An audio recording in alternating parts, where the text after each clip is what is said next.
Entreprendre, c'est difficile, surtout quand on vient d'un milieu modeste, quand on n'a pas d'argent. Toute entreprise nécessite un capital pour démarrer. Et ceux qui n'ont pas eu des parents aisés savent à quel point il est difficile de constituer cette base.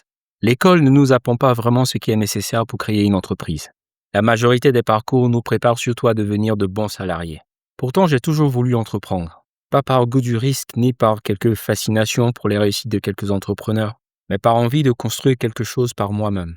Le problème, c'est que je n'en connaissais pas les prérequis. À plusieurs reprises, j'ai tenté de lancer des projets avec beaucoup d'idées, mais rien dans la poche. J'ai alors appris sur le tas une chose pourtant élémentaire. Entreprendre nécessite un capital.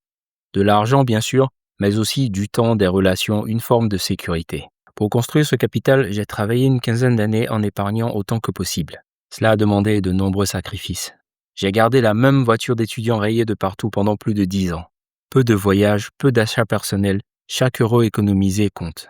L'entrepreneuriat n'est pas réservé aux riches, mais quand on part sans filet de sécurité, on ne saute pas dans le vide, on fait des petits pas.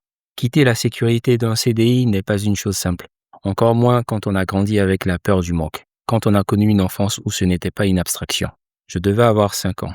Un soir, j'entends ma mère prier pour que Dieu pourvoie de quoi nourrir ses enfants.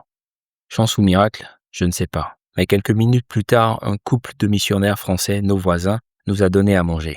Adulte, j'ai tenté de les retrouver, mais je n'y suis jamais parvenu. Ces souvenirs ne disparaissent pas. Ils s'installent quelque part silencieusement et influencent chacune de nos décisions.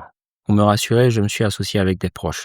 Je me suis lancé à mon compte en conservant une activité de freelance dans le même domaine que celui où j'étais salarié. Jusqu'à aujourd'hui, mes autres projets entrepreneuriaux sont restés des petits projets secondaires à côté de l'activité principale de freelance. Je n'ai pu me lancer pleinement que tardivement, après une reprise d'études à 27 ans et plusieurs années de salariat. Et aujourd'hui encore, mon entreprise est toujours, en partie, un projet parallèle. Autant le dire clairement, je doute souvent de mes choix. Mais je doute beaucoup moins d'une chose, ne pas avoir essayé aurait été pire. Le regret le plus profond serait dans l'absence de tentative. Je n'ai pas encore la fin de l'histoire. J'écris juste les pages que je peux, tant que je le peux. Et si cette histoire résonne avec toi, n'hésite pas à me le dire en commentaire. Et si tu veux suivre la suite de l'aventure, tu peux aussi t'abonner. À bientôt.